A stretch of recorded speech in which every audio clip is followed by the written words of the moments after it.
And so it's very important to understand what love language you speak. Because if you don't know it, how can you help chat with your partner or relationships as to what you respond best to?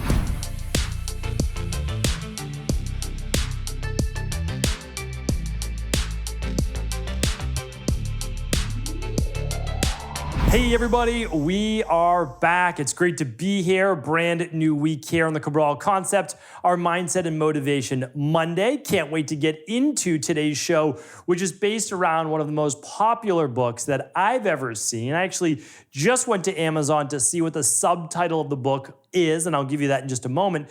And I saw that it has almost 90,000 five-star reviews. That is completely insane. I mean, if you get 500 reviews at all on Amazon, that is quite the feat. But 90,000, that is unbelievable. And the overall rating is 4.8 stars. So absolutely incredible. The book has been around now for, let's see how many years, because it's been at least a couple decades.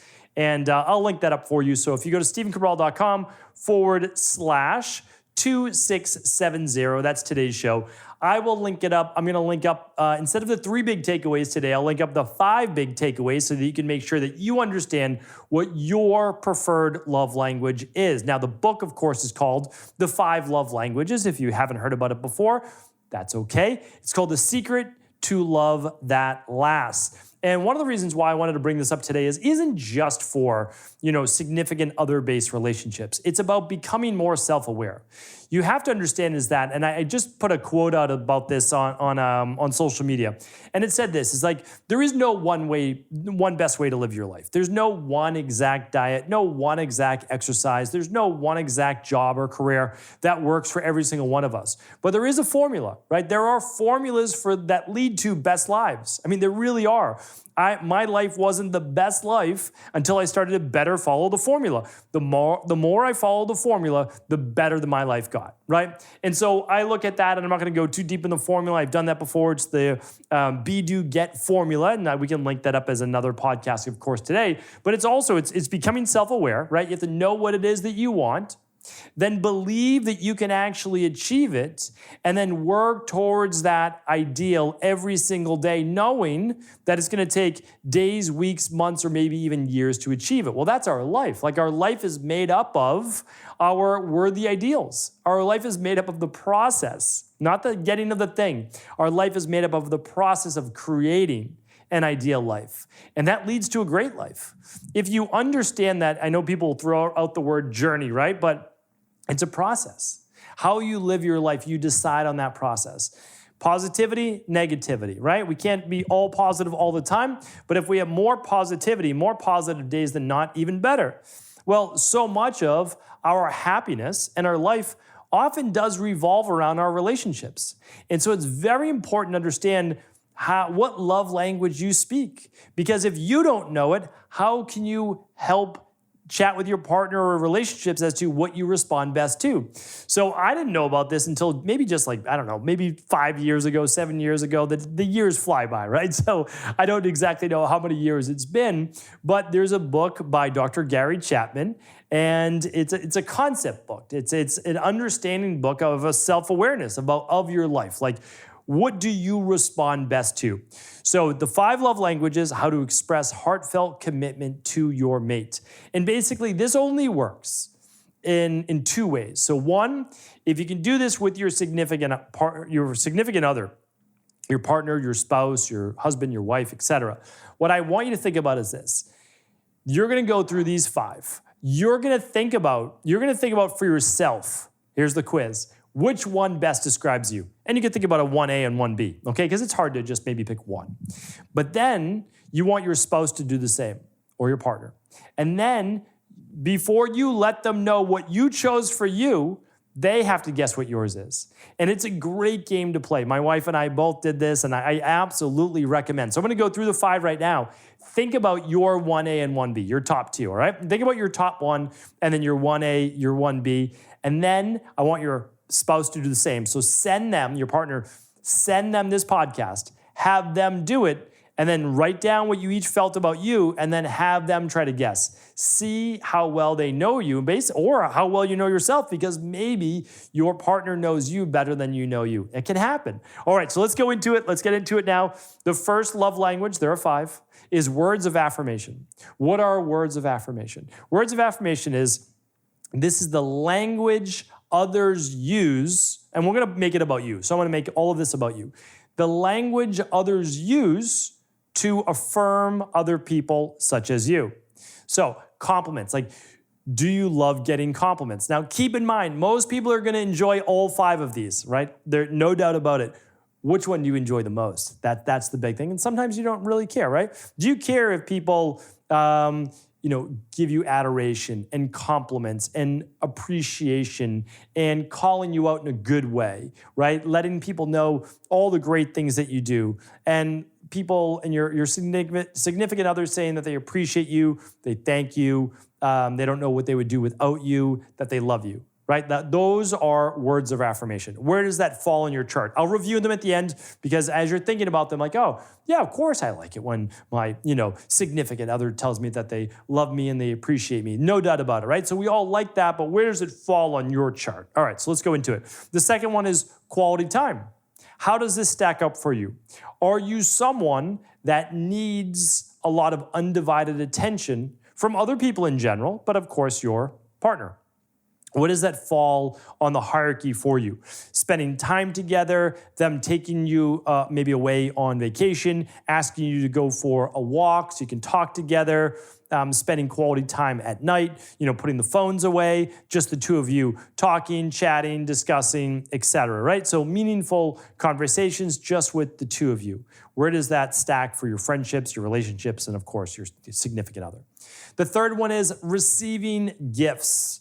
So a lot of these could be surprises, like, oh, someone comes home and they just saw something that they thought that you were going to love, and they brought you a gift, right? So the thought, the effort, and the love behind bringing you a gift that they thought you would really enjoy. So it's someone thinking about you, and they're thinking about you, and instead of asking for quality time or giving you compliments, they are showing their appreciation, their love, their affection by actually bringing you a gift, right? It could be anything that just shows thoughtfulness or love. They showed up at your work one day, they brought you lunch, or they sent you flowers, whatever it might be. That's the receiving of the gifts. All right, that's number 3.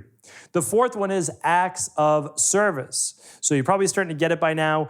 The way that they show their love and appreciation is actually by doing things for you, right? Actions speaking louder than words. So do they, make you breakfast, or they go and pick up your, small things, right, in relationship to dry cleaning, or, what's another act of service there? Making your coffee for you in the morning, or your tea, or bringing you breakfast in bed. Any one of these things where they're thinking about you and then they're doing a little something for you. All right, so that is an act of service. It requires some thought. It requires time on their end and effort to carry through that. A lot more effort, honestly, than maybe words of affirmation, right? And they're not getting anything necessarily specific out of it, like quality time. Well, you both get to appreciate that, right? But the I would say gifts giving, as well as the giving of an act, service, well, that's kind of that one-sided. And then the fifth one is physical touch. So the physical touch would be hugging and kissing and putting your arm around someone, all those things to let them know that you love them, that you're there for them, that you're thinking about them. And it's another way basically of showing love, right? Beyond the ones that we talked about before, and I'll go over those. But for a lot of people, that shows another's commitment. And it shows that they do care, and it's something that is important to them. So speaking along the lines of importance, though, we have to understand is that we all grow up differently. We all have different emotions. We have different emotional-based needs. And the 5 love languages really play into that. So it's thinking to yourself that there isn't one necessarily better than other. It's funny because when I take people through Ayurvedic body type or dosha assessments, I always know what most of the guys are going to try to choose. And I already know what most of the, women in practice that are going to choose. Like, it's just, that's the way that our minds in a Western-based mindset tend to gravitate to. And it's also, time in the world that we're at, a lot of things. And I think that sometimes for the 5 love languages, we start to choose the one we think that we should have for us, not necessarily the one that it is that we think that we do need. And so what I would say is start to go through these, right? So when I go through it, if you just say, gut-based reaction, what's the top one for you? Is it words of affirmation? People saying nice things about you. Is it quality time? Getting to spend one-on-one time. Is it receiving gifts? Someone's thinking about you, they bring you a gift. 4th one, acts of service. Someone's doing something for you. Or 5th one, physical touch. And it's not always easy because maybe all of these speak to you, or maybe you feel like, I don't know if any of these really speak to me to that high level. So if that's the case, and 1 or 2 don't jump out at you, what I recommend is actually sitting with these for a little while, thinking about them. Like, I most enjoy it when, and you might say, my spouse tells me that she appreciates or he appreciates all of the hard work that they put in for X, Y, and Z, for thinking about you, like whatever it might be. Like, you want to think about that. And then quality time. Hey, I really appreciate it when my partner, plans a weekend for us, or they want to sit down and talk, at night, and they want a couple hours just to themselves. And then the 3rd one, the receiving of the gifts. I really enjoy when I get a gift, or even someone's doing something, bringing me something that shows me that they care. The acts of service, they're doing something. Instead of giving you the gift, they're actually doing the thing for you. It's kind of like doing a gift for you, right? That's the acts of service. And then the physical touch is like the importance of that in your life to ensure,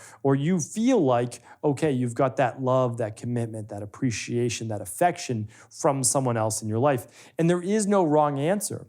But here's the thing. I'm going to let you figure that out for yourself, right? Someone like me, really anybody else, is not able to help you figure that out, except maybe a significant other. Now, the thing is though, once you know yours and you know your significant other's love language, the goal then is to play towards that. Meaning, like, if your love language is quality time, but your significant other's is receiving gifts, they're not the same, right? So even though yours is quality time, that's what you want, a lot of times we think that's what the other person must want too, right? That's the tricky thing. We always think that other people are just like us. And so we don't realize that the quality time and the receiving of the gifts is very different. So it is very important that your significant other tells you what their love language is. And if you can begin to have these conversations, then you know how to give more of yourself and show your appreciation and love to your significant other, and they do as well. Because if they just give you more of their love language, it doesn't speak to you, right? These are unspoken words. And once I started to really understand this and learn this, I realized that I am not necessarily giving what I should be giving in the way that I should be to my significant other if I'm asking them to follow my love language. And again, this is important. It doesn't necessarily shift throughout life. There's different priorities in life, but it doesn't necessarily shift. This is more ingrained, more from childhood and growing up, and those types of emotional wants and needs and what you're used to that you may be looking for. Sometimes it's unfulfilled, needs and wants that you just prefer. And instead of, yes, you should do the work, of course, always do the work on yourself and improve, but that doesn't mean that you can't enjoy these things. So I want to leave it at that for today, figuring out your words of affirmation, quality time, receiving gifts, acts of service or physical touch, love language, and then asking your spouse, significant other the same. So first you write yours down, your partner writes theirs down, then you try to guess each other's, and then you share your 1A and even 1B if you'd prefer. All right, hopefully this was helpful. I found it to be a great exercise. I have no doubt that you can only learn from this, and hopefully only good things come from it, because you are now teaching another what really speaks to you, and hopefully they can do the same for you as well. Take care, everybody. Hope this was a great Mindset and Motivation Monday. I thank you. I appreciate you for tuning in. Do feel free to share the show with anyone you believe it could serve, especially your significant other. Thanks so much for tuning into today's show. Before you go, don't forget to hit that subscribe button. I want to make sure that you're getting our daily content, not missing out on anything functional medicine, wellness, weight gain, weight loss, anti-aging, living longer, stronger, and all of the most cutting-edge research. And if there's any topics you want to hear, feel free to leave them in the comments below. Take care.